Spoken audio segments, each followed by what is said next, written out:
Bonjour et bienvenue à tous à la conférence la NASH stéatohépatite non alcoolique. Donc moi je me présente, je suis Alice Blanc-Villain, donc je suis la responsable de site de Vista Santé Saint-Herblain. Donc bienvenue. Donc pour ceux qui ne savent pas, donc Vista Santé est un centre de sport santé pluridisciplinaire avec un pôle médecine du sport et un pôle qu'on appelle kiné fitness, qui regroupe de nombreux praticiens en libéral. Donc on a des médecins, des cardiologues, des podologues, orthoptistes, kinés, ostéopathes, sages-femmes, psychologues, préparateurs mentaux, sophrologues, etc. Et on y fait également de l'activité physique adaptée et du sport santé. Donc je suis très heureuse de vous accueillir ce soir. Si vous avez des questions sur le centre, n'hésitez pas à me voir, moi, ou Mélissa qui vous a accueilli pour vous donner votre badge tout à l'heure, ou Gaëlle qui en a accompagné certains. Donc notre concept, donc comme vous voyez, on est un centre labellisé Maison Sport Santé, comme je l'ai expliqué, regroupant différents corps de métier. Donc voici la liste de tous les praticiens que j'ai expliqué. Donc la liste est longue et peut encore se rallonger. Vous êtes sur le plateau qu'on appelle fitness. À côté, tout à l'heure, on ira sur le plateau kiné. On a également une cryothérapie corps entier et une balnéothérapie. Une salle d'épreuve d'effort et différents espaces de consultation. Bonsoir. Je vous remercie d'être venus nombreux pour assister à cette conférence. Je voulais d'abord vous présenter notre équipe qui est multidisciplinaire, comme c'est important pour la prise en charge de la NASH.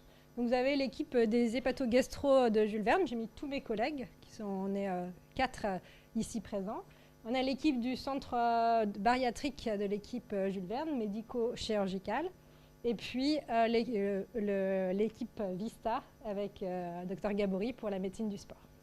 Alors on va commencer par une partie définition et puis savoir un peu qui faut-il adresser comme malade aux spécialistes. Bonsoir à tous. Alors on va parler de... Voilà, effectivement, je suis le docteur Guillou, je travaillais à la clinique Jules Verne.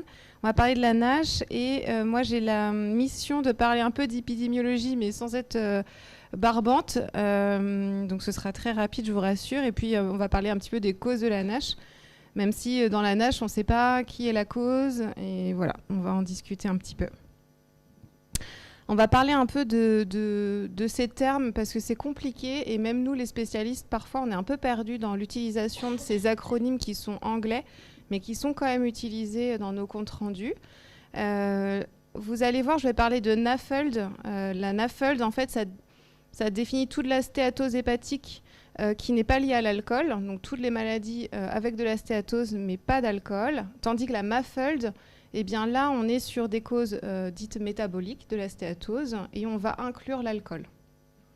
Et la NASH, eh bien, on en parle ce soir, c'est la stéatohépatite non-alcoolique, donc non-alcoolique stéatohépatitis in English. Et c'est vraiment cette inflammation associée à la graisse, à la stéatose, donc, qui pose problème. Alors, un petit peu d'épidémiologie.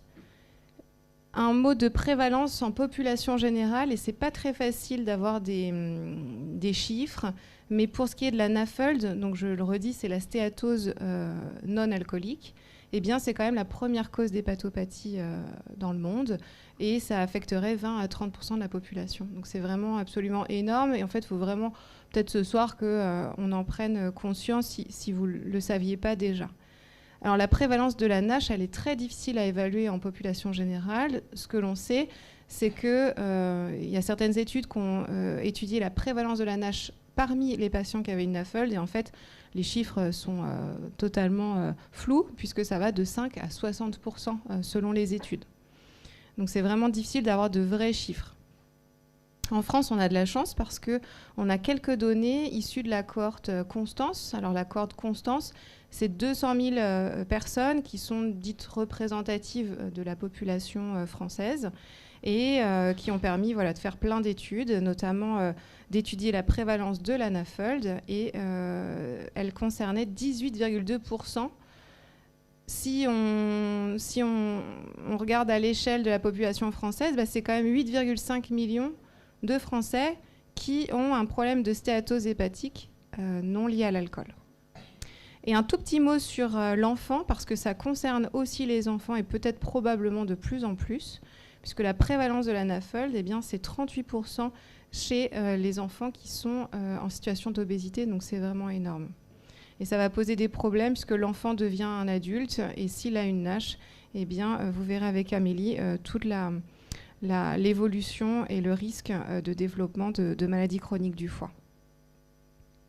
Alors, un petit mot de prévalence cette fois-ci dans les groupes à risque, donc dans la population en situation d'obésité, donc dans la cohorte Constance toujours, eh bien, lorsqu'ils avaient étudié donc les personnes en situation dite d'obésité, eh bien, la prévalence de la NAFLD, eh bien, elle est quasiment de 80%. Donc 80% des sujets en obésité ont un foie dystéatosique sans aucun lien avec une consommation d'alcool. Et ils ont étudié 185 patients avec une obésité morbide. Ils ont fait des biopsies à tous ces 185 patients et ils ont estimé une prévalence de la NASH qui était de 14%. Avec une fibrose avancée, là encore on en reparlera, de 6%. C'est beaucoup. C'est beaucoup quand on imagine à l'échelle française. En population diabétique, et ça c'est vraiment ce qu'on voit tous les jours dans nos consultations, c'est que la prévalence de la NAFLD, c'est quasiment 70% des patients diabétiques. Et effectivement, nous, c'est ce qu'on voit au cabinet. La prévalence de la NASH chez un sujet diabétique, c'est 37%. Donc 37% de vos patients diabétiques, ils ont une NASH. Et parmi ces patients diabétiques, 17% ont une fibrose avancée. Et là encore, c'est vraiment ce qu'on voit en consultation.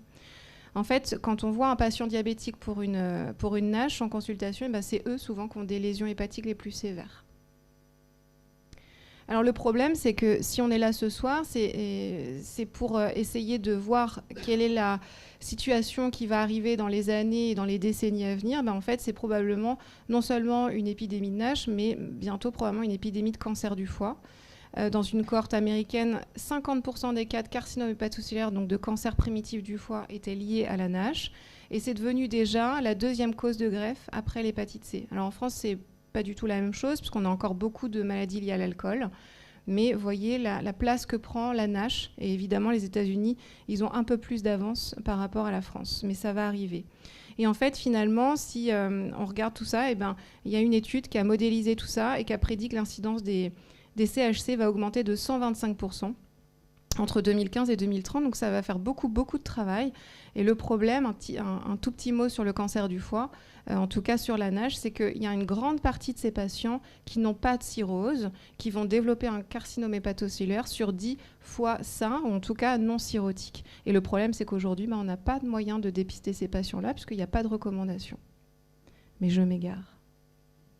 Alors, quelle cause à la NASH ? En fait, j'ai pris notre ami, parce que tout est un peu dit là-dessus.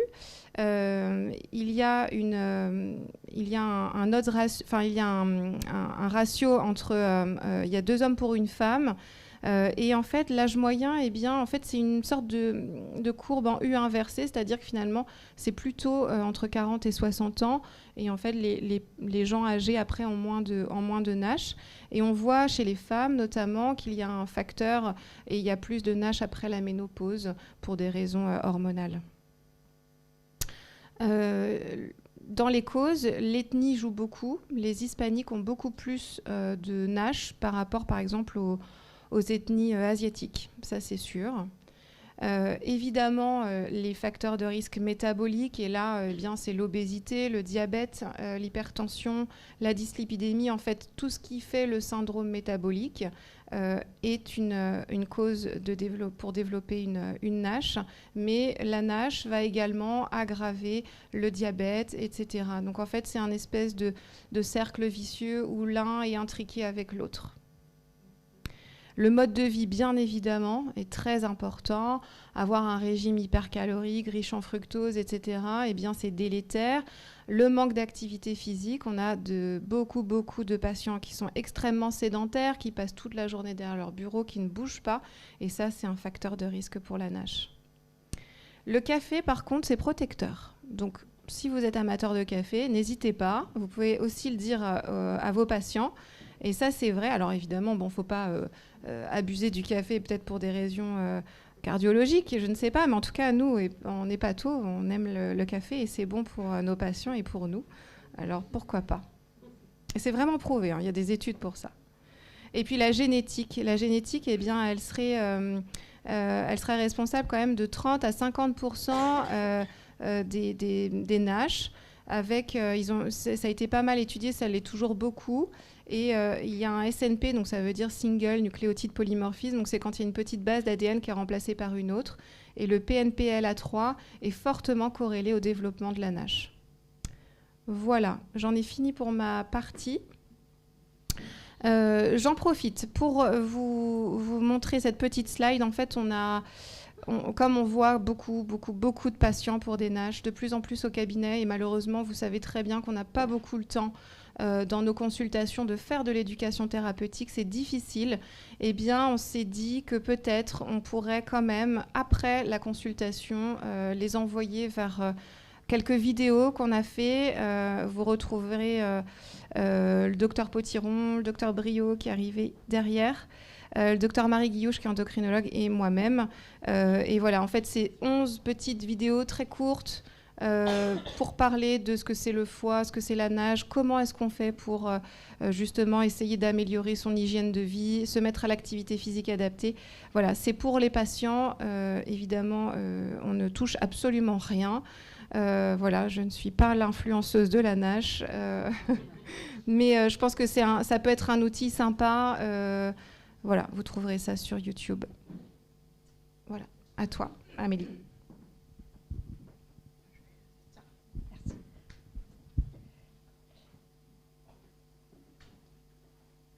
Alors moi, j'enchaîne sur un peu de vocabulaire. Bon, ça a été dit par Pauline. Il y a beaucoup de termes autour de la stéatose et finalement, on peut s'en mêler un petit peu les pinceaux.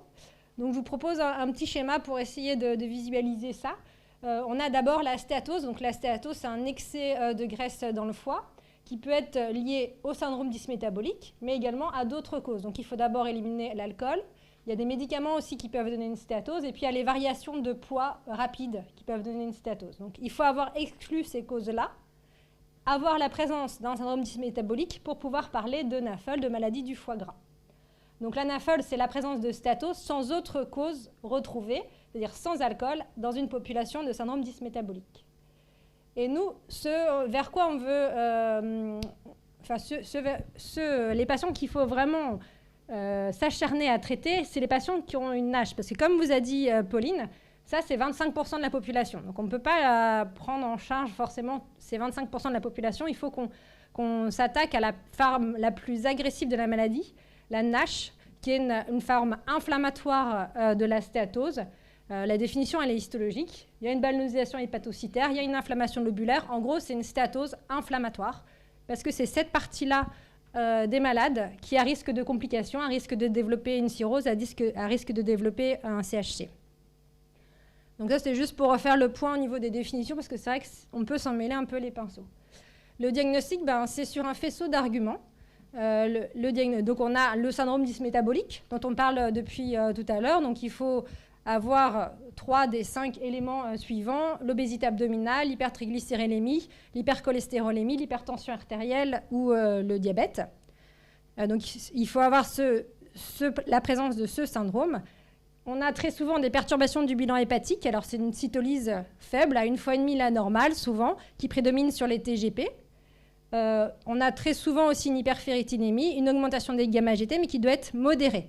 Parce qu'en fait, la NASH, c'est un diagnostic d'élimination. C'est-à-dire qu'il faut avoir éliminé toutes les autres causes de maladies hépatiques avant de dire que c'est une NASH. Et du coup, on doit avoir un petit peu nos signaux d'alerte. Quand on a une cytolyse qui est trop importante, une ferritine qui est très élevée, à ce moment-là, il faut se dire qu'il y a peut-être autre chose que juste une NASH. Et puis, on a la présence de stéatose en échographie. Donc, nous, on retrouve un aspect brillant, hyper échogène du foie par rapport au rein qui signe la stéatose. Donc quand on a ça, on se dit, voilà, notre patient a probablement une NASH. Et c'est important de bien voir qu'il lui faut une évaluation multidisciplinaire. Parce que le fait d'avoir cette NASH augmente son risque cardiovasculaire par 2 à 6. Et finalement, ces malades-là, ils meurent de mortalité cardiovasculaire. Donc c'est important de les envoyer voir le cardiologue et puis de prendre en charge tous leurs facteurs de risque cardiovasculaire En gros, de leur dire, par exemple, d'arrêter de fumer. C'est des malades qui ont également un surrisque de développer des cancers hépatiques ou extra-hépatiques. C'est leur deuxième cause de mortalité, les causes de néoplasie. Alors, on a vu avec Pauline que ces patients-là développent des CHC sur foie non cirrhotique. Cependant, on n'a pas de recommandation actuelle pour avoir un dépistage spécifique. Et puis, ils ont une augmentation globale du risque néoplasique. Par exemple, ça augmente le risque du cancer du côlon chez l'homme ou du cancer du sein chez la femme. Et puis, donc, c'est important qu'ils aient un suivi métabolique. Il faut régulièrement dépister la dyslipidémie, le diabète, l'insuffisance rénale. On a souvent des petites questions. Est-ce qu'on a le droit de mettre des statines chez ces patients qui ont des petites perturbations du bilan biologique hépatique? Et oui, il n'y a pas de contre-indication à l'utilisation des statines sous réserve d'avoir une surveillance adaptée. Donc l'enjeu, c'est de trouver ces 10% de stéatose parce qu'en fait, c'est eux qui vont développer une fibrose. Donc là, vous avez un foie sain qui est classé du coup F0, pas de fibrose, et qui va aller jusque le foie cirrhotique F4. C'est une maladie silencieuse qui évolue lentement. Et du coup, il faut qu'on trouve qui va développer cette fibrose, parce qu'en fait, le principal facteur pronostic, c'est la fibrose. Quand on stadifie les malades sur leur degré de fibrose, on voit que c'est parfaitement corrélé à leur taux de mortalité. Les patients avec 0 fibrose ou 1 de fibrose, ils n'ont pas un risque de mortalité plus important. Donc, comment on peut l'évaluer? On a trois façons de faire. D'abord, on peut se dire, avec la clinique, d'avoir des petits signaux d'alerte. Parce qu'en fait, la fibrose, elle est plus marquée chez les patients diabétiques, chez les patients qui ont une cytolyse supérieure à 1,5 fois la normale. Et j'ai mis entre parenthèses, parce que depuis le début, on dit qu'il faut exclure l'alcool, mais bon, les malades, c'est pas comme dans les livres, quoi. Donc, s'ils consomment aussi de l'alcool, ça, on sait que c'est un facteur de risque à développer une fibrose. Le gold standard, la définition de la fibrose est histologique. Donc, en théorie, on devrait biopsier tout le monde. Bien sûr, ce n'est pas possible. On biopsie que les malades pour qui on a un doute ou pour qui ça va avoir un impact sur le traitement. Donc là, il faut qu'on se penche sur les marqueurs non invasifs de fibrose, la partie du milieu. Pour évaluer de façon non invasive la fibrose, on a deux options, des tests biologiques et des tests échographiques. Pour les tests biologiques, pareil, on a deux grandes familles de tests biologiques. On a des tests gratuits et des tests payants. Donc, je vous propose de plutôt s'intéresser aux tests gratuits.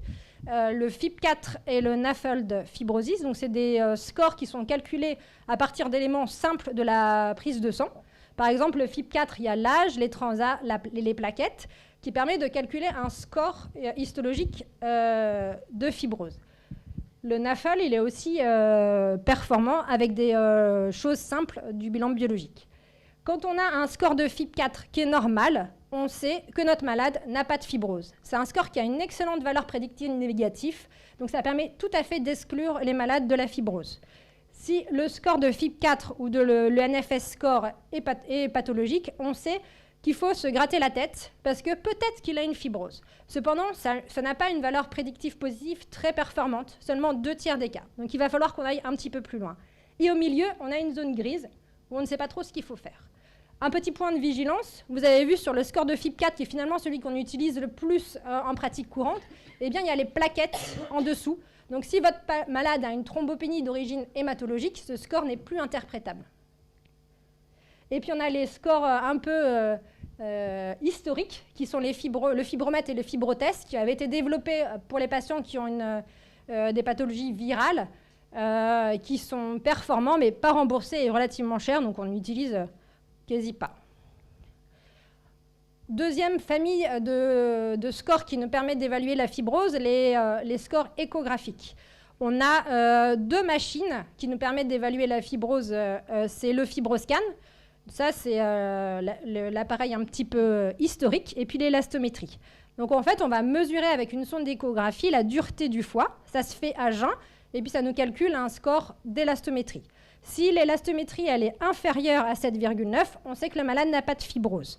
Si l'élastométrie est supérieure à 9, on sait qu'il y a une fibrose avancée. Et si la fibrose elle est supérieure à 13, on sait que le malade a une cirrhose. Dans le cabinet, on a choisi d'utiliser pas le FibroScan, mais l'élastométrie, puisqu'il est couplé à la sonde d'échographie, que le FibroScan n'est pas remboursé par la Sécurité sociale dans l'indication NASH, Et du coup, on évalue la fibrose au cours de l'échographie standard qu'on fait pour la surveillance hépatique. Juste un petit point, c'est intéressant de nous le dire que vous recherchez une fibrose parce que du coup, comme on n'a qu'un appareil pour nous 6, eh ben, on se le partage. Donc, quand on a ces deux tests, on sait qu'un test normal, biologique ou échographique, permet d'éliminer la fibrose sévère. Mais quand on a, pour affirmer la présence d'une fibrose sévère, il faut avoir 2 tests concordants. Donc, ce que je vous propose, ben voilà, c'est ce petit algorithme. Quand vous avez des patients à risque, c'est-à-dire en surpoids, syndrome dysmétabolique, diabète, alcool, avec une cytolyse, eh bien, il faut se poser la question au cabinet d'évaluer sa fibrose. Le plus simple, c'est le FIB4. Si le patient a un FIB4 normal, il a un risque faible de cirrhose, il faut l'instaurer des mesures hygiéno-diététiques et le surveiller régulièrement. Si le score de FIB4 est pathologique, supérieur à 1,3, là, il faut aller un petit peu plus loin. Peut-être qu'il a une fibrose et il faut du coup l'adresser à un hépatologue pour qu'il puisse faire une deuxième mesure de fibrose avec fibroscan ou élastométrie, peu importe, et pour pouvoir classifier correctement les malades. Soit l'élastométrie, elle est normale, inférieure à 8, il faut continuer de suivre le malade, mais on sait qu'on est en sécurité. Si l'élastométrie, elle est supérieure à 8, eh bien, ça veut dire qu'il y a une fibrose modérée ou sévère et que ces malades-là, on a intérêt à les surveiller de façon plus rapprochée. Les modalités de surveillance. Les patients qui n'ont pas de fibrose ou une fibrose peu sévère, on regarde les facteurs de risque dont on a parlé depuis le début. Il n'y a pas de facteur de risque, on évalue la fibrose tous les 3 ans. Il y a un facteur de risque, on évalue la fibrose tous les 2 ans. Ça, c'est la partie facile. L'autre partie facile, c'est les cirrhotiques. Bon, ça, on sait. Il faut qu'ils aient un dépistage semestriel du CHC, donc il faut qu'on les voit en écho ou en scan tous les 6 mois. La partie compliquée, c'est celle du milieu. On ne sait pas trop. On sait que les patients qui ont une fibrose F3, c'est bien quand même de les suivre, un suivi spécialisé avec une évaluation tous les ans de l'élastométrie. Pour les patients avec une fibrose F2, il n'y a pas de recommandation encore actuellement bien claire. On a choisi dans le cabinet de les suivre de façon annuelle en élastométrie, mais ça ne fait pas consensus. Donc à retenir, c'est une maladie fréquente, en augmentation. Le diagnostic se fait sur un faisceau d'arguments, à la fois clinique, biologique et morphologique. Il faut dépister les malades qui ont un syndrome dysmétabolique. Le plus simple pour dépister la fibrose, c'est d'utiliser le FIB4. Il faut adresser les malades aux hépatos s'ils ont un FIB4 supérieur à 1,3. Les risques sont à la fois hépatiques de cirrhose et de CHC, mais également extra-hépatiques, cardiovasculaires en premier lieu. Je vous remercie.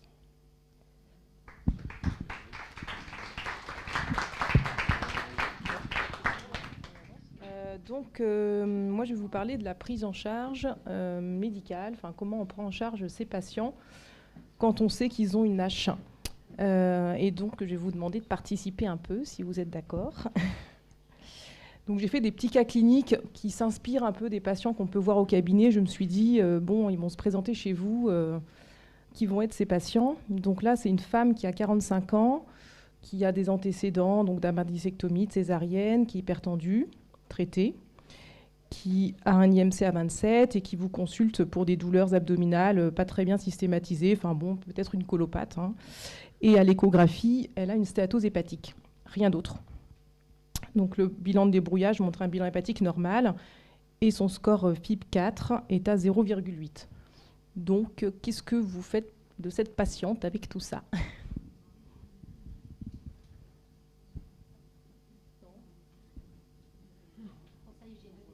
Ouais, voilà, effectivement, plutôt du sport, effectivement, l'alimentation, effectivement, donc c'est essentiellement ça, donc juste une petite diapo pour voir ce qui était important de retenir, mais vous l'avez tous vu, l'hypertension, le surpoids, donc voilà un petit début de syndrome métabolique chez cette patiente, une stéatose, et puis finalement des paramètres biologiques plutôt rassurants.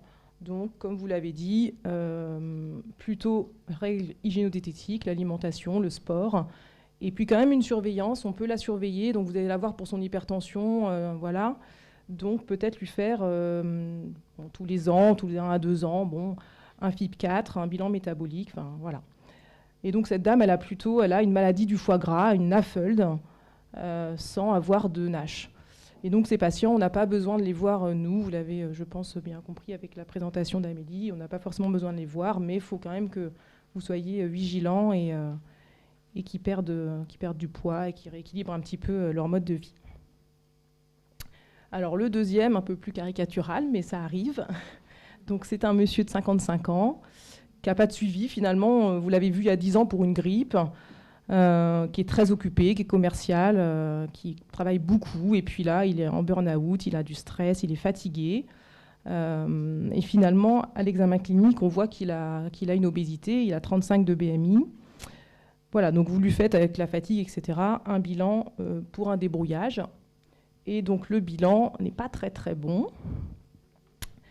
Avec, voilà, je vous laisse regarder un peu, une cytolyse, un taux de glycémie, enfin, un taux de sucre pas bon, une hémoglobine glyquée un peu élevée, du cholestérol, et puis un FIB4 pas tout à fait inférieur à 1,3. Et à l'écho, il a un gros foie gras, une hépatomégalie stéatosique et rien d'autre de particulier. Donc qu'est-ce qu'on fait pour ce patient? Comment? J'entends pas. Une élasto. Effectivement, ça fait partie, effectivement, une élasto. Ça fait partie des choses qu'on peut, effectivement, pour voir s'il a une fibrose sévère. Aussi, effectivement, même chose que la première. Il faut qu'il perde du poids, qu'il rééquilibre son alimentation, faire le questionnaire un peu alimentaire, qu'il voit une diététicienne, un nutritionniste.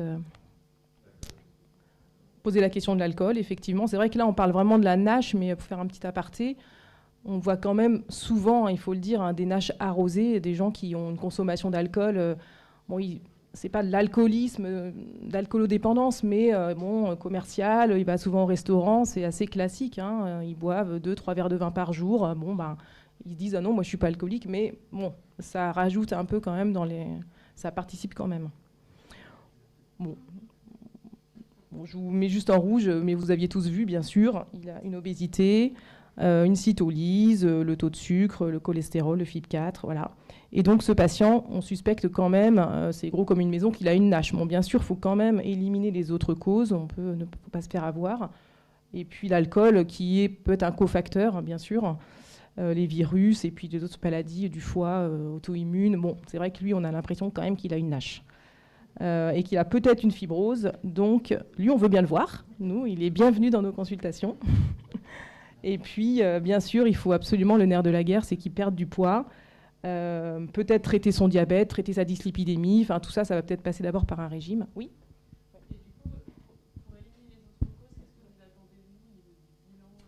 Alors, déjà, des sérologies hépatite B, hépatite C, on trouve parfois, comme ça, c'est vrai, des hépatites virales qui étaient passées inaperçues.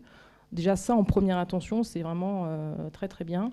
Bien sûr, après, c'est toute la question de l'alcool, parce que parfois, finalement, en posant bien la question, au fond, on trouve quand même des petites choses. Puis après, bien sûr, faire une ferritine, bien sûr, mais elle sera... C'est un peu la ferritine, c'est pas facile parce qu'elle est forcément un peu élevée, mais ça nous conforte dans le syndrome métabolique. C'est essentiellement ça, parce qu'après, les causes plus rares, les hépatopathies auto-immunes, etc. Si vous suspectez une NASH, si ce patient il a vraiment l'air d'avoir une NASH, il a vraiment tout qui va avec. Moi, je ne ferai pas le bilan auto-immun en première intention. D'ailleurs, on ne le fait pas en consultation si pour nous, ils ont tous les critères pour avoir une NASH et qu'en plus, à l'écho, il a le foie gras. Voilà, mais déjà, la sérologie virale, oui. Ah oui, on fait les échos, oui, tout à fait. Après, non, c'est pas nécessaire. C'est vrai que parfois, vous pouvez avoir des délais pour avoir l'écho. Nous, on les fait en consultation. Mais bon, si vous faites une écho avant, c'est pas du tout... Enfin voilà, c'est au contraire, ça permet d'avancer un peu sur le bilan avant qu'ils nous voient. Ça peut être fait aussi avant, c'est l'un ou l'autre. Oui, parce que comme ça, même nos secrétaires, elles peuvent un peu dispatcher sur les gens qui sont plutôt orientés foie et sur les créneaux d'élastométrie surtout, parce que on n'a pas tous des créneaux pour faire de l'élastométrie. Donc, s'il arrive dans une consultation de quelqu'un qui ne fait pas de l'élastométrie ce jour-là, et ben en fait, on devra le revoir pour faire l'élastométrie. Donc, c'est vrai que c'est pas mal si on peut faire tout dans une seule fois. Non. pas du tout. C'est pas embêtant parce qu'on a le temps de mettre des choses en place avant, de faire déjà tout le bilan, voilà, que le patient prenne un peu conscience, qu'il aille. On peut l'envoyer voir une diète avant. Enfin, il y a pas mal de petites choses à faire, mais c'est vrai qu'il n'y a pas de critères d'urgence pour ces patients. Après, c'est vrai que si vous n'êtes pas sûr que ce soit une NASH et que c'est un bilan de cytolyse, là, c'est autre chose, quoi. Voilà. C'est pas évident bon. Oui.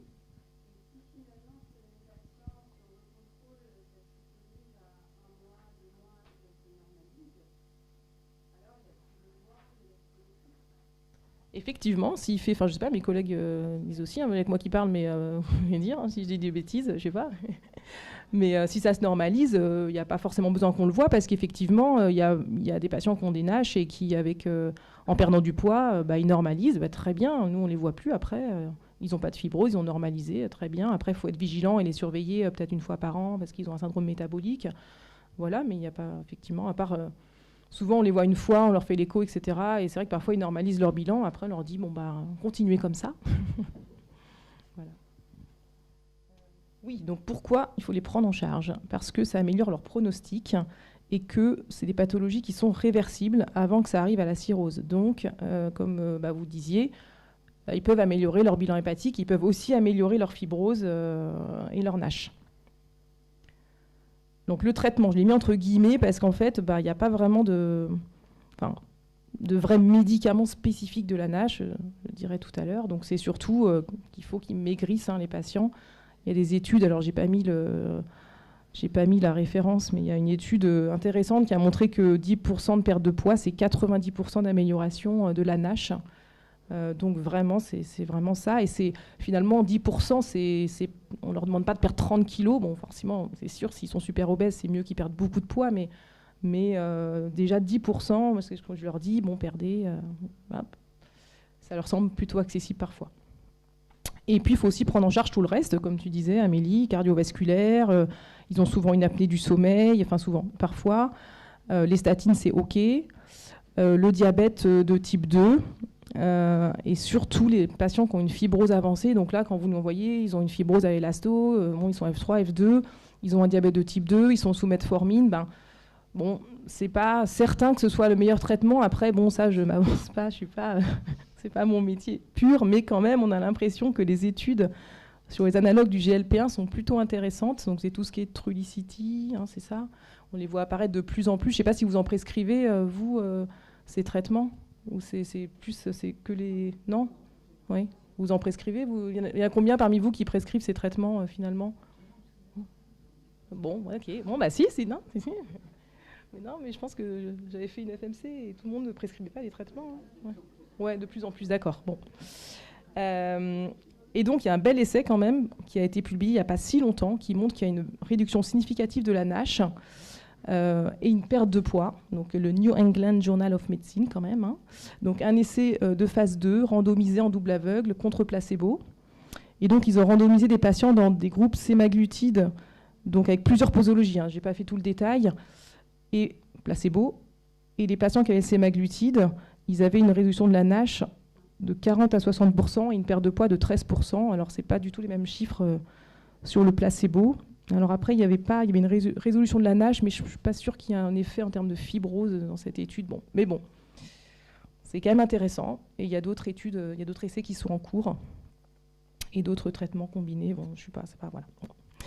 Je vais pas trop loin. Et donc le traitement médicamenteux, pour l'instant, on est assez, on est assez limité. C'est des essais thérapeutiques. La vitamine E, AUDC, saignée, c'est controversé ou inefficace. Il y a, pas grand-chose.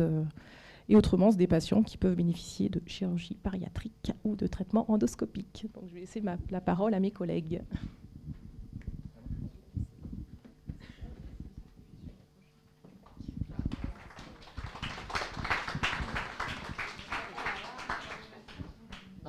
Bonsoir à tous. Je suis ravi de venir parler, effectivement, porter la bonne parole, pour vous montrer effectivement que la chirurgie bariatrique, c'est pas si atroce que ça peut vraiment améliorer les choses, et notamment sur le sujet de la NASH. Juste pour commencer, d'abord vous dire, vous dire un petit peu qui on opère. Alors les règles sont très strictes, hein. On n'opère pas n'importe qui. On opère d'abord les gens qui ont vraiment une obésité importante, une obésité morbide. Les IMC supérieurs à 40, là il n'y a pas de discussion. Ils passent par un protocole qui est très, pas compliqué, mais comme un parcours du combattant qui va durer au moins 6 mois. Ils vont rencontrer beaucoup de monde. Ils vont rencontrer beaucoup de médecins, des diététiciennes, des psychologues, des coachs sportifs. Et ils vont être évalués et surtout validés dans des réunions de concertation pluridisciplinaires. Le parcours il est bien fléché, il est très clair. Un peu plus délicat, c'est les patients qui ont une obésité, sévère, IMC compris entre 35 et 40. Alors ceux-là, on peut les opérer, mais il faut quand même qu'il y ait des pathologies associées qui soient suffisamment importantes. Alors bien sûr, les pathologies pneumologiques, hein, le syndrome d'apnée du sommeil, appareillé ou non, les désordres métaboliques, le diabète, la NASH, toutes les pathologies cardiovasculaires, les gens qui ont fait un infarctus, l'hypertension artérielle, et puis alors les atteintes ostéo-articulaires. Alors là, pour les atteintes ostéo-articulaires, on parle vraiment des gens qui ont des atteintes sur les articulations portantes, qui sont documentées, où l'amaigrissement véritablement pourrait améliorer la fonction. Et alors là, et c'est très récent, c'est depuis cet été, et c'est grâce à la Société d'endocrinologie qui nous a vraiment fait très plaisir, c'est les 30-35, puisque ces patients-là, les 30-35 diabétiques de type 2, les obésités grade 1, depuis cet été, c'est depuis octobre publié dans les recommandations de l'HAS, ces patients-là pourraient bénéficier d'une chirurgie bariatrique. Donc les diabétiques de type 2 qui sont traités, qui sont suivis, alors je pense qu'il va falloir aussi qu'on en discute parce que c'est très récent, mais on va pouvoir ouvrir la porte à la chirurgie bariatrique chez ces gens-là. J'en dis pas plus parce qu'on n'en a pas encore parlé avec les endocrinologues et... Parce que c'est vrai que maintenant qu'on sait que la chirurgie guérit le diabète, enfin le soigne mieux que les endocrinologues, c'est un petit peu difficile de se parler sereinement. Voilà, c'est dit. Allez, sur la chirurgie bariatrique, alors c'est un truc absolument génialissime qui date pas d'hier, qui date d'il y a 50 ans. Oh là. Ah oui, petite vidéo qui ne marche pas, je me doutais que ça allait... Si, ça marche. Ah, ouf, ah là là. Je me suis... mince, bon. J'ai l'impression que ça marche. Ok, très bien. Chirurgie bariatrique, donc comme je vous le disais, ça fait 50 ans que ça existe. Et en fait, ce qui s'est passé, c'est qu'il y a des chirurgiens qui voyaient qu'il y avait des patients obèses et qui voyaient qu'on avait des tuyaux, qu'on mangeait, qu'on mettait ça dans des tuyaux. Ils se sont dit, si je bouge l'un, peut-être que ça va peut-être empêcher les gens de manger. Et c'est de là que la chirurgie naît. Alors, on a deux grands concepts. Les concepts de la chirurgie dite restrictive. On a l'anogastrique. Là, je vous ai mis toutes les techniques possibles et inimaginables.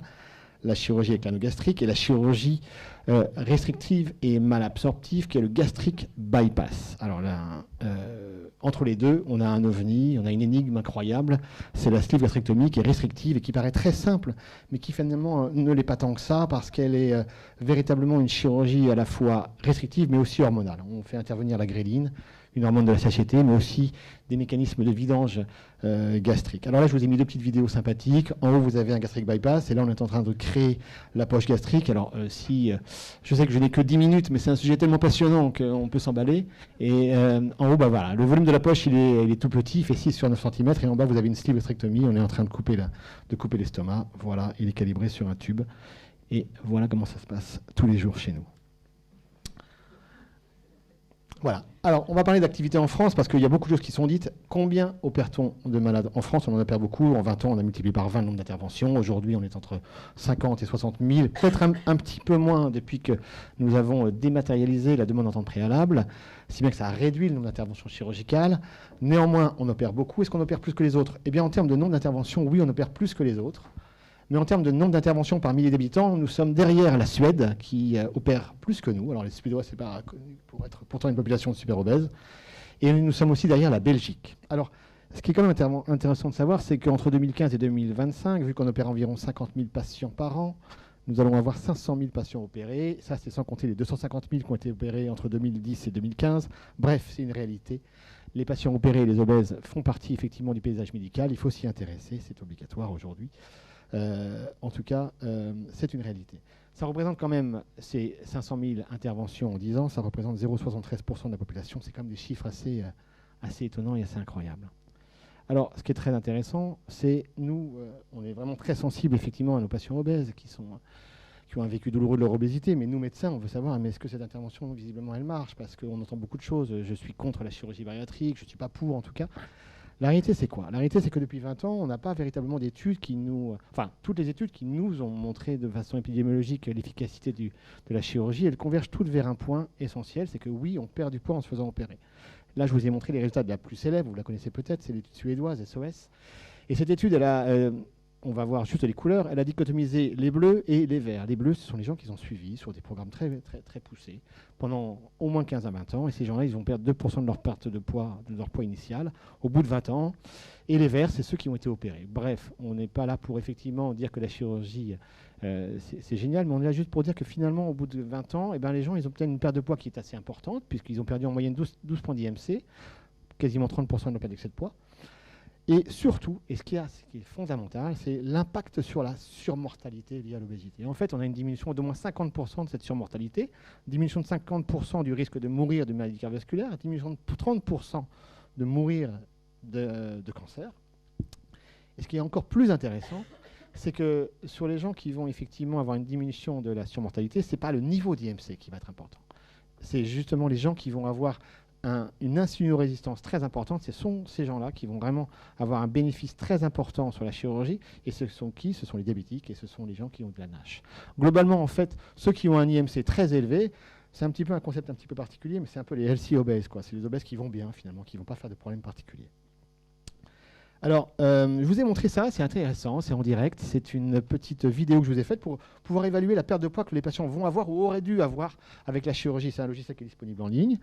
C'est développé par une unité, l'université de Dublin et de Lille. Et en fait, vous rentrez le poids, la taille et surtout des paramètres comme, pas l'apnée du sommeil, mais le diabète, la durée du diabète et le type de chirurgie. Et là, vous avez en direct, je vous ai fait ça avec un 120 kg, 1m53, je crois, 32 ans. Il n'est pas fumeur, il a du diabète de type 2 depuis, je ne sais plus ce que j'ai mis 4 ans. Voilà sa courbe pondérale avec un maximum et un minimum. Et en fait, c'est intéressant parce que quand les gens viennent vous voir et qu'ils vous disent oh, j'ai pas assez maigri, bah, vous leur montrez la courbe et vous dites bah, finalement, on n'est pas si mal que ça. Ah bah oui, docteur, mais finalement, c'est très bien. Donc, voilà. Alors, juste pour finir, avant de parler du sujet fondamental de la NASH, je voulais juste vous montrer que le diabète, finalement, on ne guérit pas le diabète. Non, on ne le guérit pas. Par contre, il y a quand même une rémission qui est très intéressante. Ça, ce sont encore les chiffres de l'équipe lilloise. Mais globalement, ce qui va être très intéressant, c'est que, oui, on va oublier de dire qu'on guérit le diabète. Ce n'est pas vrai, il n'y a pas de rémission complète parce que les diabétiques vont récidiver, on le sait aujourd'hui. Par contre, on va vraiment les améliorer dans leur contrôle quotidien de la maladie. Effectivement, surtout sur les diabétiques très sévères, ces gens-là qui avaient peut-être 3-4 traitements. Donc ces gens-là, vraiment, je pense que c'est sur ces malades-là qu'on a véritablement l'impact le plus intéressant. Allez, parlons de la NASH. La NASH, en fait, on va être honnête, c'est pas nous qui sommes censés être effectivement les premiers médecins des patients qui ont la NASH, parce que ça reste effectivement des patients qui doivent perdre du poids par des règles hygiéno-diététiques, une pratique sportive adaptée.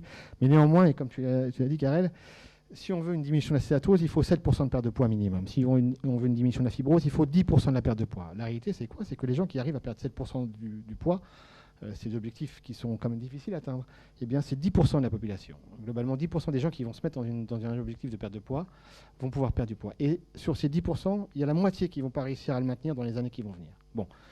Donc sur ces chiffres-là, ça veut dire quoi? Ça veut dire que finalement, la chirurgie va peut-être venir effectivement avoir un impact intéressant vu la possibilité effectivement d'amaigrissement massif. Là, je vous ai pris encore des chiffres de l'équipe lilloise. Pourquoi toujours Lille? Parce que finalement, dans la littérature, ce sont les seuls qui se sont véritablement intéressés à ces populations. Juste pour vous expliquer ce qui s'est passé, depuis 1997, ils biopsient systématiquement tous les patients opérés, 2600 malades. Sur ces 2600 malades, ils en ont sorti 180 qui avaient de la NASH. Et c'est sur 180 malades, ils les ont biopsiés de nouveau à 1 an, à 5 ans. Bref, ils ont une cohorte absolument énorme. Et ils ont dit quoi? C'est très simple. Sur cette cohorte de patients que nous avons étudiés, avec des biopsies systématiques, avec très peu de perdu de vue, puisqu'ils ont 90% de non perdu de vue à 5 ans, eh bien on dit quoi? On dit qu'on a 85% d'amélioration de la NASH. Je ne vous parle pas de la stéatose, puisqu'au bout d'un an, leur résultat était très clair. Au bout d'un an, on a une quasi-disparition totale de la stéatose chez ces malades, qui se pérennise à 5 ans.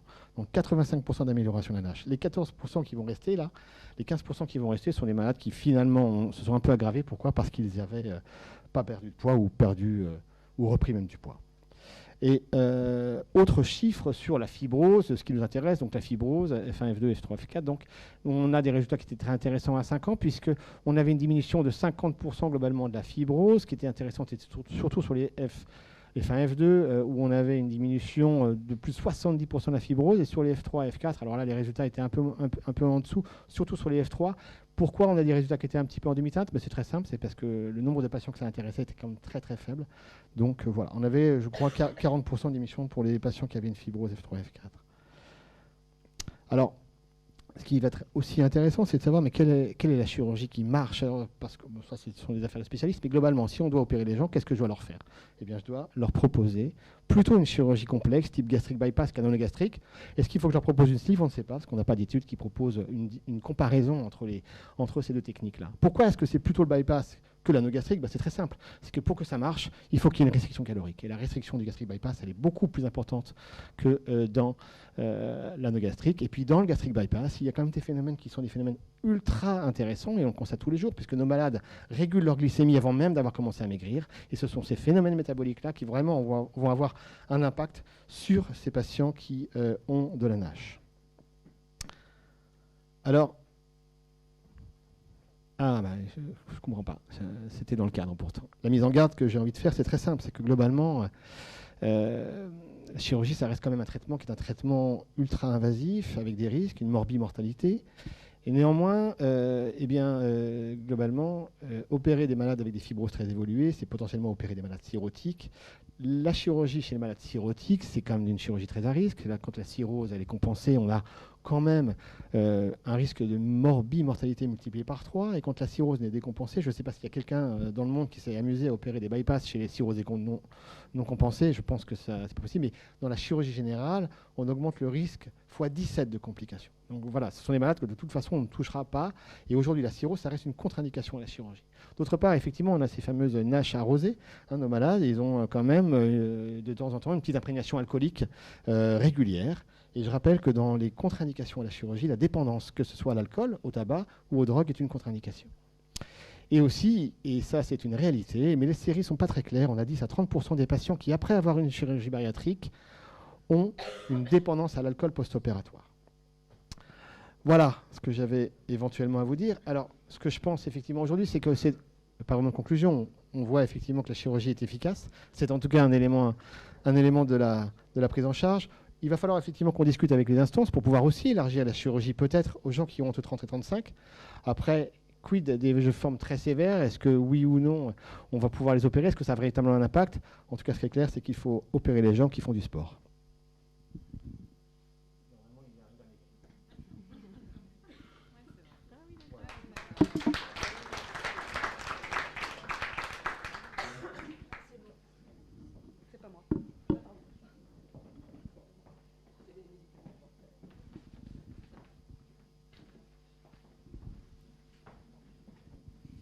Bonsoir à tous.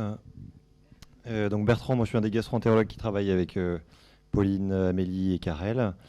Et alors Laurent m'a pris pas mal de temps, mais je comprends, les chirurgiens s'accrochent à leur siège avec la chirurgie bariatrique parce que ça leur fait très peur, le traitement endoscopique de l'obésité. Donc je vais vous prendre un peu moins de temps, mais je vais vous parler succinctement des nouvelles techniques et qui marchent et de ce que l'avenir va peut-être nous apporter. Alors juste l'obésité, ça a déjà été évoqué, mais c'est quand même une grosse partie de la population, puisque sur les données de Santé publique France en 2017, c'est 17% de la population générale. Et dans ces 17%, c'est quand même, pour 3/4 des cas, des patients qui ont une obésité de classe 1, donc des patients chez qui on ne peut pas proposer finalement de solutions techniques chirurgicales, hormis les patients dont a parlé Laurent qui ont un diabète. Et finalement, donc c'est une grande partie des patients obèses. La diététique et l'activité physique seule, ça ne fera jamais des résultats très impressionnants. Et si on suit très très bien des patients, on va arriver finalement à chez seulement 15% des patients à une perte de poids de plus de 10%. Donc ça reste des résultats qui sont quand même pas exceptionnels et des patients qui sont demandeurs d'une aide. Et donc le traitement de référence actuellement, c'est la chirurgie bariatrique. Mais la chirurgie, alors quand c'est très bien fait, j'en témoigne puisque ça fait 5 ans que je suis à Jules Verne et je crois que j'ai eu une seule fistule en 5 ans à traiter, donc c'est quand même exceptionnel dans l'équipe chirurgicale, mais il y a quand même des complications théoriques qui peuvent faire peur aux patients. C'est des patients qui souvent vont se documenter sur les forums, qui discutent dans des groupes de patients, et quand on regarde ce qu'ils écrivent, ils sont assez inquiets. Donc quant aux complications du bypass, donc des complications post-opératoires, et puis un suivi au long cours nécessaire, puisque des risques de carence à long terme. La sleeve chirurgicale, on a également des risques de fistule qui sont de l'ordre de 5% au maximum dans certaines équipes, et puis un reflux post-opératoire qui est assez fréquent et qui va nécessiter un suivi régulier par une gastroscopie. La société américaine de chirurgie recommande maintenant de faire une endoscopie à 1 an, 3 ans, 5 ans et 10 ans après une chirurgie de sleeve, parce qu'un grand nombre de patients va développer un reflux et potentiellement des conséquences, donc l'endobrachioœsophage et puis le cancer du cardia. Je ne veux pas vous faire peur comme ça, mais c'est quand même les risques. Alors, c'est peut-être la place de l'endoscopie, c'est d'avoir une technique moins invasive, avec un risque opératoire diminué également pour des patients qui sont obèses et comorbides, pas facile à prendre en charge parfois d'un point de vue anesthésique. Et puis on peut se poser aussi la question d'une prise en charge multimodale avec l'arrivée de nouveaux médicaments. Est-ce que l'association d'un traitement endoscopique et d'un traitement médicamenteux pourrait être intéressant pour les patients? En tous les cas, pour aujourd'hui, actuellement, c'est plutôt en cas de contre-indication à la chirurgie. Ça peut être une espèce de bridge, des patients à qui on va faire une solution endoscopique dans un premier temps parce qu'ils sont extrêmement obèses et avec un risque opératoire majeur. Ils vont perdre un peu de poids et on va pouvoir les opérer. On peut aussi prendre en charge les patients qui refusent la chirurgie et puis aussi tout un tas de patients qui ne peuvent pas accéder à la chirurgie puisqu'ils ne sont pas dans les critères. Et donc les méthodes, c'est d'occuper l'espace. Donc la plus ancienne, c'est le ballon intragastrique. Vous voyez cette belle montgolfière qui va remplir l'estomac du patient. Donc il y a des publications depuis les années 80 avec des efficacités pas terribles dans les premières publications. Des complications, des ballons qui se dégonflent tout seuls, des occlusions du grêle sur des ballons qui migrent.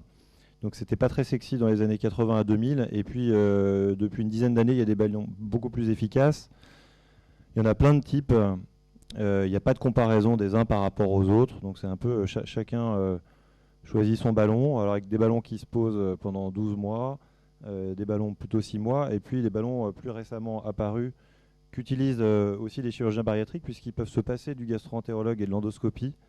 Ça c'est un ballon, vous voyez une pièce de 2 € à côté, en fait on va avaler une gélule qui va être reliée à un petit cathéter et on va pouvoir ensuite gonfler à la bouche le ballon à l'intérieur de l'estomac du patient, et puis le ballon va se dégrader tout seul au bout de 4 à 6 mois, ce qui permet de ne pas avoir besoin d'aller le chercher. Ça paraît assez sexy comme ça.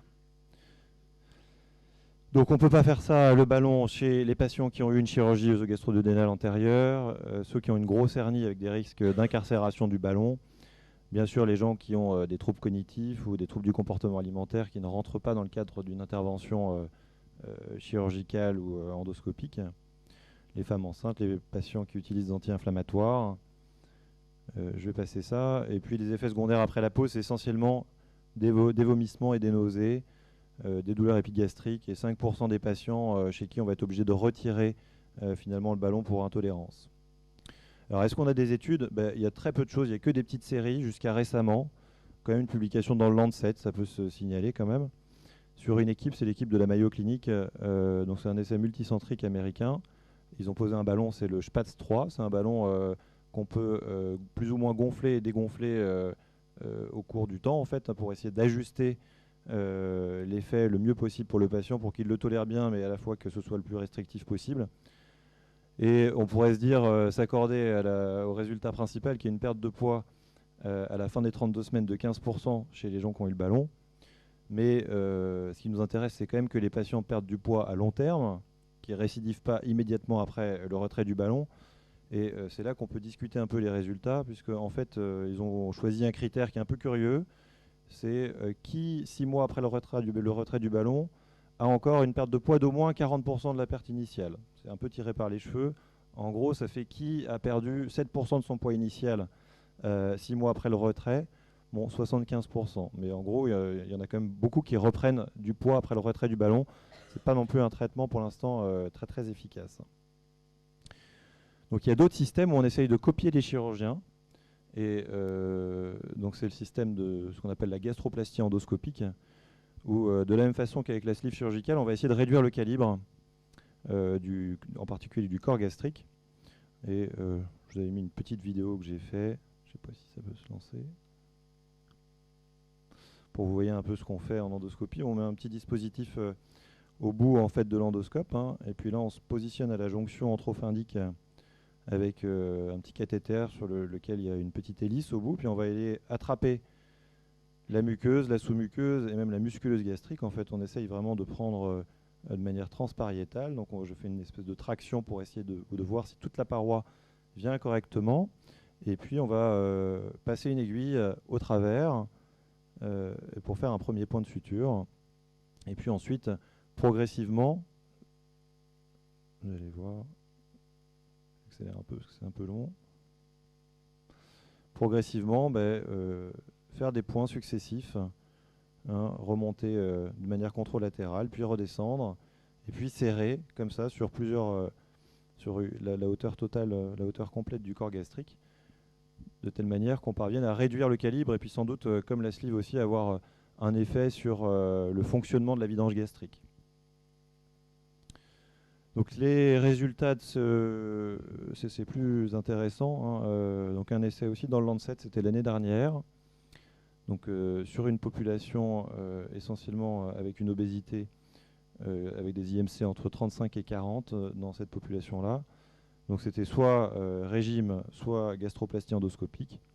Et là, ce qui est plus intéressant, c'est que c'est les résultats présentés à 2 ans. Hein. Donc en fait, avec une perte de poids qui se maintient à 2 ans, on obtient 13% de perte de poids versus 0,3% avec des mesures de régime. Le EWL, c'est l'excès de poids à perdre. En gros, on perd 50% de son poids en excès avec cette technique et très peu de complications qui ont toutes été résolues avec un traitement médical. Alors les endoscopistes, ils ont plein d'idées. Je vous présente d'autres choses qui existent que vous pouvez voir mais qui ne sont pas commercialisées. On s'est demandé si on ne pouvait pas détruire par radiofréquence toutes les villosités duodénales pour créer une malabsorption. Donc ça s'appelle le resurfacing. Bon. Personne ne se lance à faire ça en pratique courante, je crois. L'endobarrière, alors là, on met un espèce de tuyau en plastique qui va avoir un peu, qui va avoir pour effet de couvrir les villosités en fait, hein, pour créer une malabsorption également. On a plein d'idées. Hein. Mais voilà, est-ce que ce sera l'association avec le traitement médical? Parce qu'effectivement, quand on voit des publications comme ça fait un peu peur pour les gestes techniques. Parce que je ne sais pas si tu vas en parler après, mais on voit qu'avec ce médicament, on obtient 22% de perte de poids à 72 semaines de randomisation.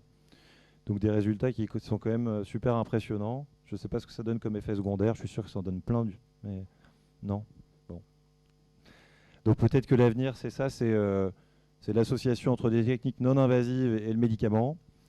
Donc les méthodes endoscopiques, ça évolue. Il y a des résultats intéressants, mais bon là il y a deux belles études, mais finalement il n'y a pas une littérature aussi abondante qu'avec la chirurgie. Ça reste pas des études, on va dire, de haut niveau de preuve. Il faudrait plus de littérature. Et puis il faut savoir que c'est pas du tout pris en charge par la sécurité sociale hein, actuellement. Tout est absolument à la charge du patient. Même un patient qui rentrerait dans les critères de chirurgie parce que il a un IMC à plus de 40 et il préfère la solution endoscopique, il n'aurait pas accès malgré tout à un remboursement. Tout ça, c'est à la charge du patient. Voilà, je vous remercie.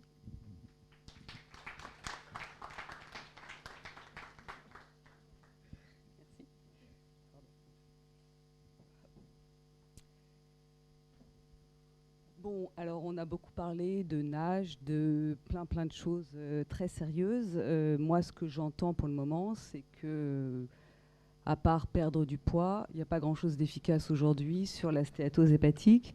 Alors, il y a plein d'études également sur les analogues des récepteurs du GLP-1, qui effectivement sont très prometteurs sur le sémaglutide, et puis bientôt sur le tirzépatide, là, qui est une association analogue de récepteurs de GLP-1 et GIP qui va révolutionner sans doute la prise en charge du diabète et de l'obésité. Mais pour le moment, nous n'avons pas ces molécules et il faut qu'on continue de donner des conseils d'hygiène de vie à nos patients. Alors on a affaire, on le voit bien, à des nouvelles épidémies mondiales dont fait partie la stéatose hépatique, mais au même titre à vrai dire que l'obésité et le surpoids, au même titre que le diabète ou le prédiabète si on pense que ça existe.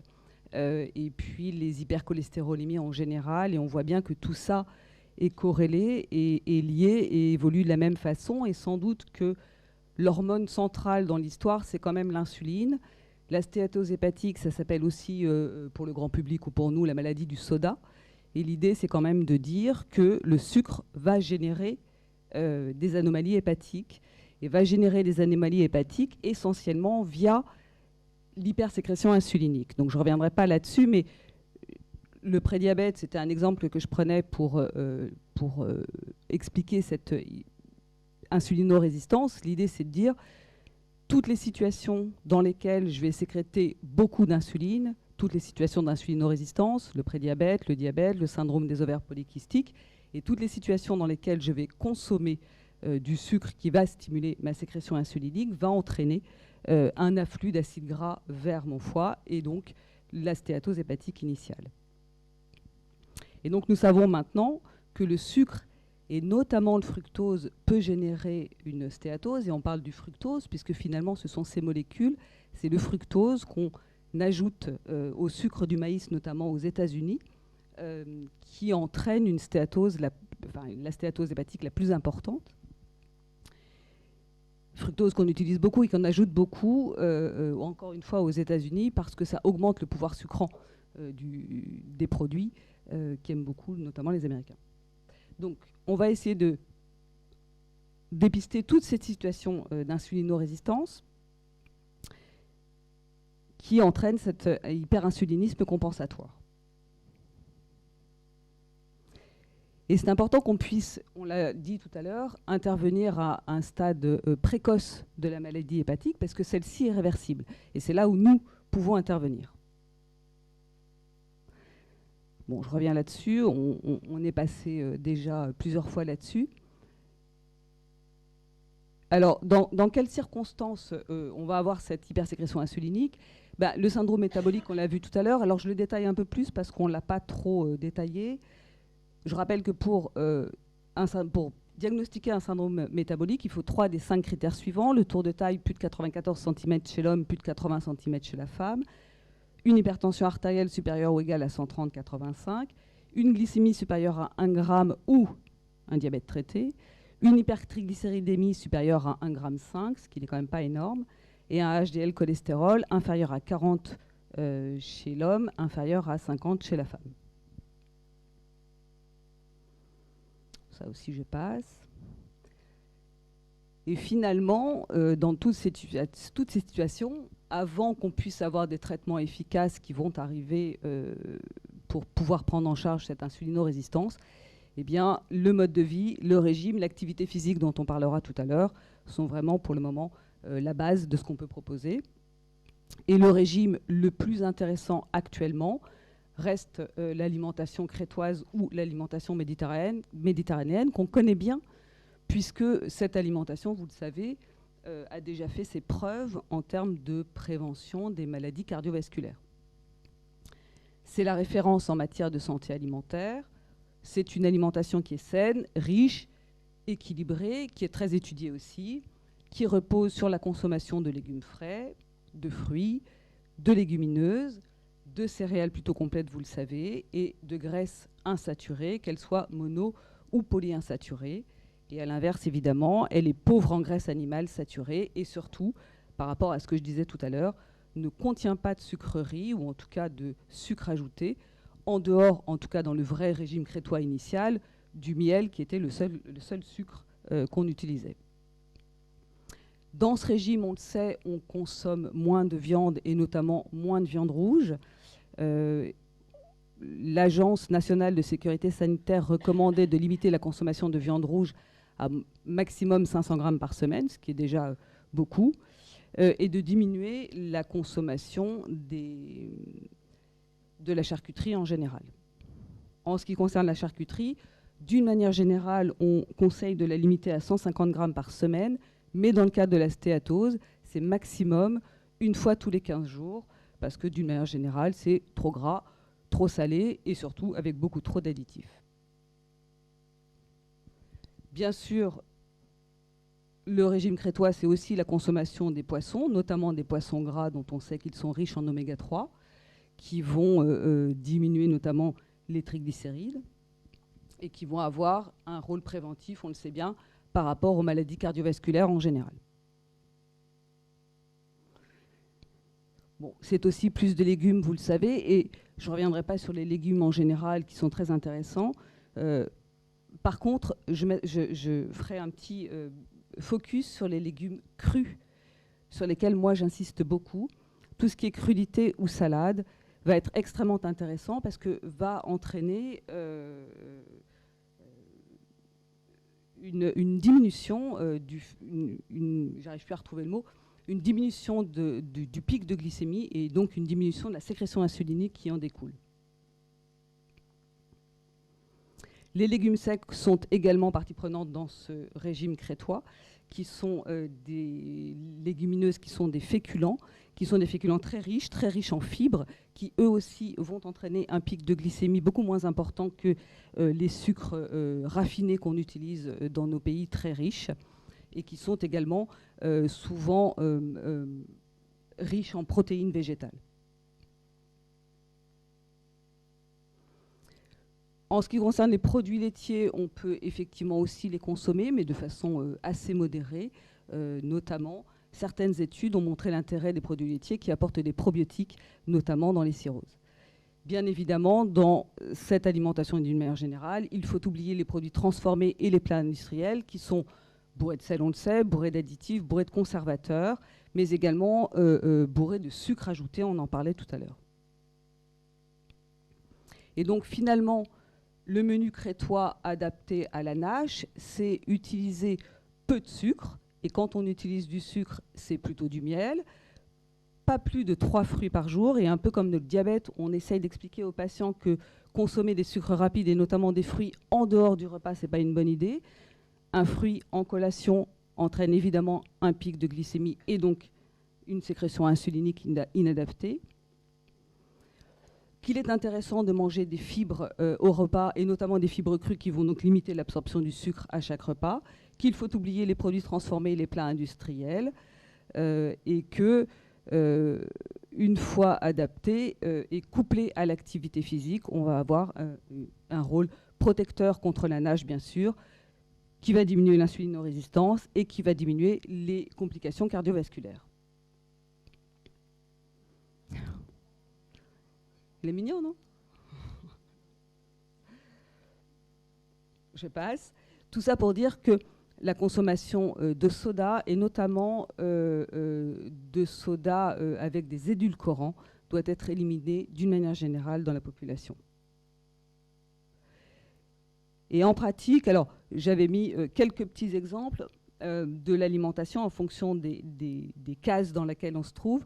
On peut, dans tous les cas de figure, mettre en place une alimentation qui va être équilibrée, qu'on soit au restaurant, qu'on soit traditionnel dans la façon de préparer ses plats, bref, dans toutes les façons qu'on a de s'alimenter aujourd'hui, il est simple d'expliquer aux patients qu'à chaque repas, c'est facile de trouver un apport de fibres crues, de trouver un apport de protéines animales qui ne soit pas trop riche en graisses saturées, des légumes verts, un apport de sucre lent qui va être plus intéressant que les sucres raffinés qu'on a aujourd'hui, et en dessert, essayer d'éviter des sucres rapides trop raffinés ou trop enrichis.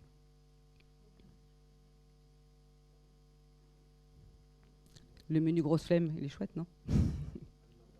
Voilà, exactement. C'est incomplet? Menu complet? Non, non, non, non, t'oublies le beurre.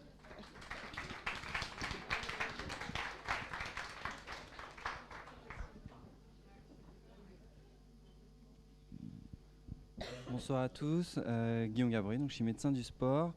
Donc je vais vous parler ici surtout de la prescription de l'activité physique adaptée. Ça va être assez bref parce qu'on a déjà parlé de beaucoup de choses, et je vais essayer d'aller à l'essentiel. Surtout que la prochaine soirée qui sera faite ici sera dédiée à l'activité physique adaptée. Donc ça sera plutôt un teasing pour la prochaine soirée. Donc les définitions, on en a déjà pas mal évoqué, mais moi ce que je retiens de ce que vous nous avez dit, c'est que NASH, fibro, ça vient surtout du mode de vie du patient, avec un régime alimentaire déséquilibré, un manque d'activité physique. Et donc, on se retrouve avec des patients qui sont obèses, avec des comorbidités, donc diabète, dyslipidémie, hypertension artérielle. On n'a pas d'études qui va démontrer l'intérêt de l'activité physique directement avec la NASH. Par contre, on a plein de choses intéressantes sur ces comorbidités, activité physique et diabète, dyslipidémie, hypertension. Donc je pense qu'on peut recouper toutes ces études pour les appliquer à ce cas particulier de la NASH.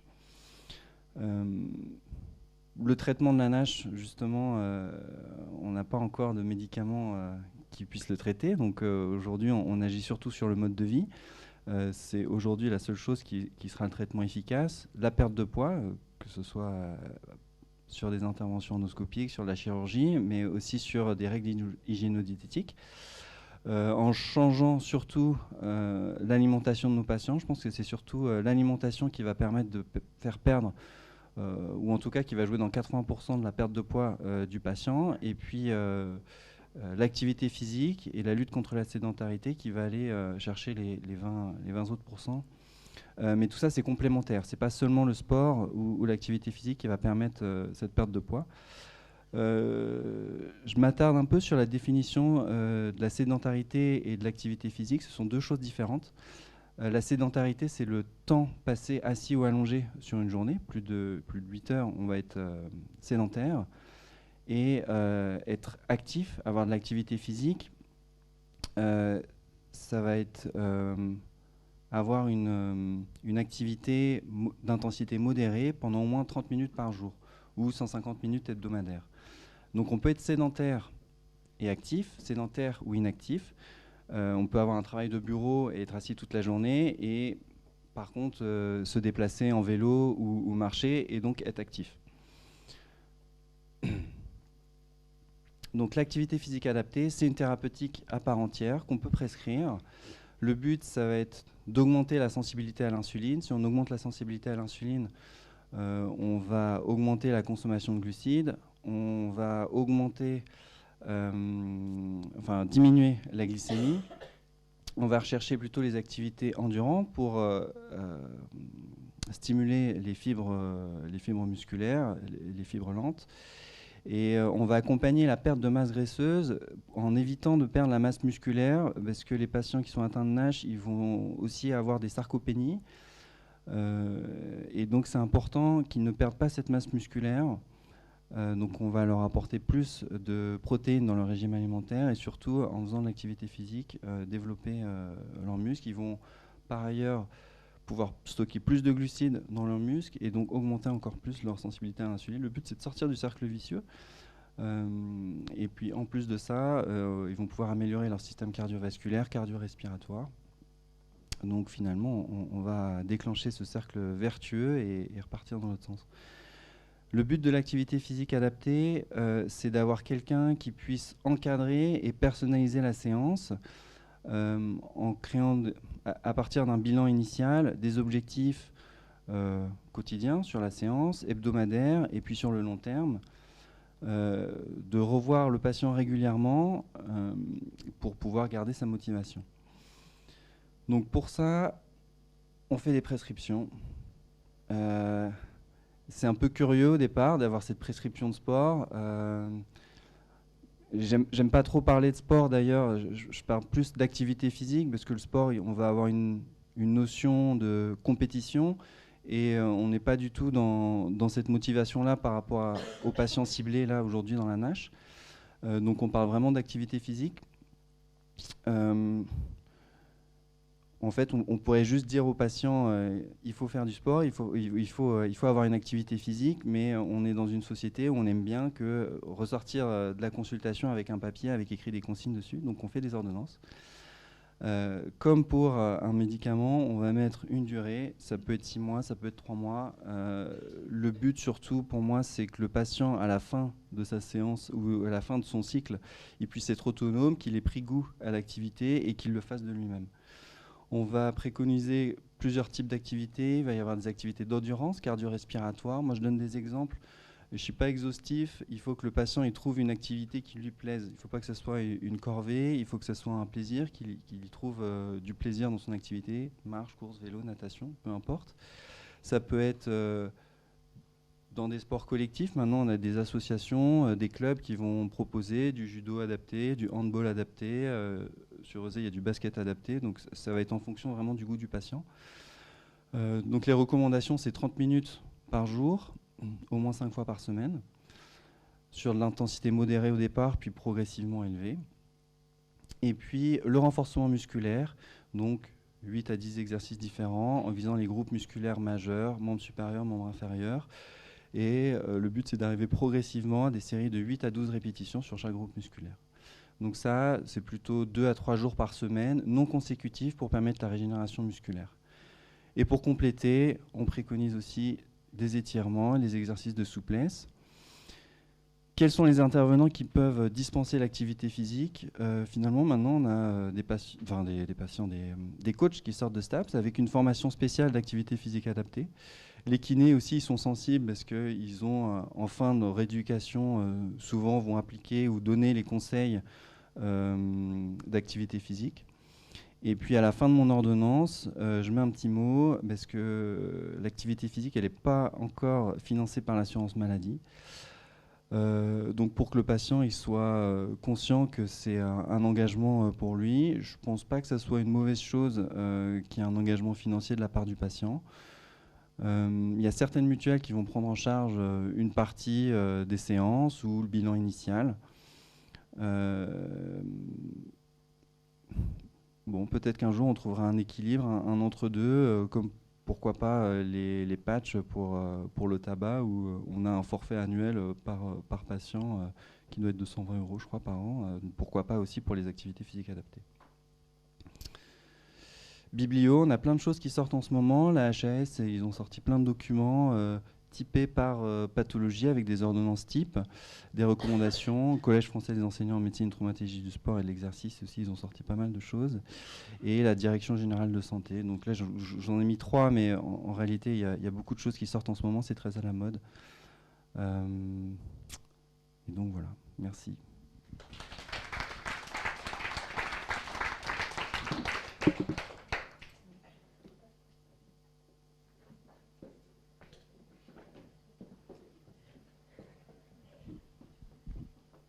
Merci d'être là. Je voulais savoir si vous aviez des questions sur tous les topos.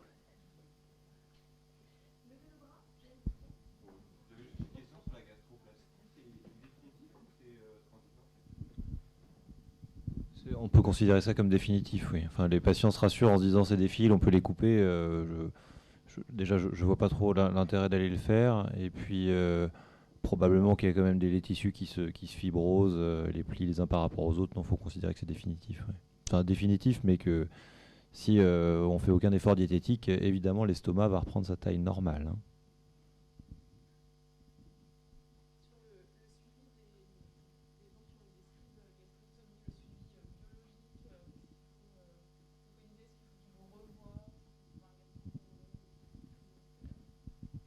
Sur le suivi biologique, sur les bilans qu'on fait, en général, on fait des bilans à 3 mois, 6 mois, puis une fois par an quand les choses sont régulées. Enfin, sleeve bypass, hein, le suivi est quasiment le même.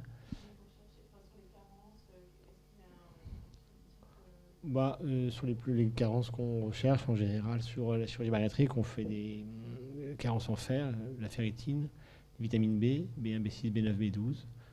Et puis... Tu supplémentes tous tes patients, de toute façon. Oui. Tout ça, sélénium.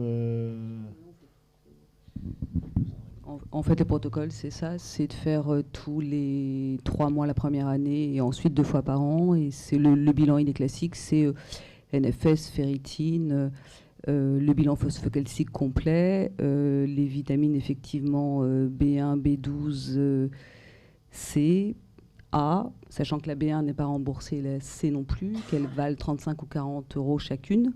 À chaque fois, donc il faut prévenir les patients. B9, oui, absolument. Qu'est-ce que j'ai oublié ? Oui, c'est ça, vitamine A et zinc. Est-ce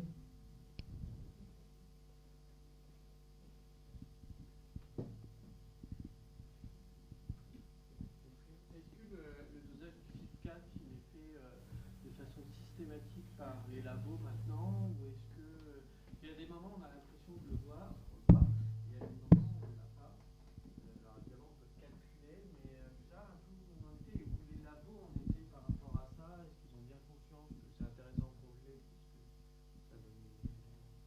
Alors, ça dépend des laboratoires, ils le font pas tous. Si tu veux l'avoir, je pense que le mieux, c'est de l'écrire. Si tu le prescris, là, il sera fait. Le problème aussi de le mettre de façon systématique, c'est que ça peut alerter chez un patient qui n'est pas du tout la cible du FIP4. Genre, la thrombopénie auto-immune, elle a un FIP4 au plafond, quoi. Donc, du coup, je pense que c'est mieux, justement, de le prescrire sciemment sur ton ordonnance de surveillance de ton patient dysmétabolique. Ah oui, l'âge, quand on a un âge supérieur à 70 ans, le FIP4 et le NFS score, il n'est plus interprétable.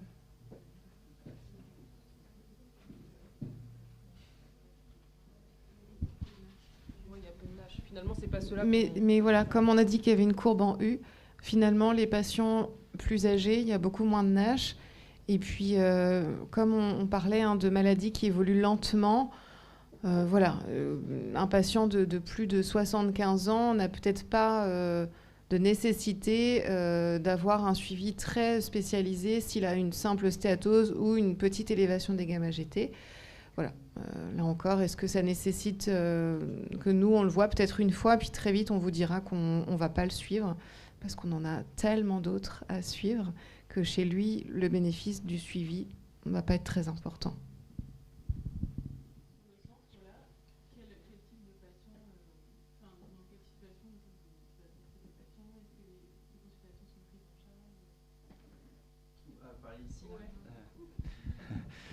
Oui, et nous, on accueille du patient tout venant. Tous les médecins ici sont conventionnés, donc il y a une prise en charge. Spontanément, on ne refuse pas les gens, oui. Ouais. En fait, on fait finalement beaucoup d'ostéo-articulaire, enfin du musculo-squelettique. Moi, je fais beaucoup d'infiltration d'arthrose. Enfin, c'est pas forcément le patient, que ce soit sportif amateur ou professionnel. J'ai aussi beaucoup de non-sportifs sur ce genre de pathologie.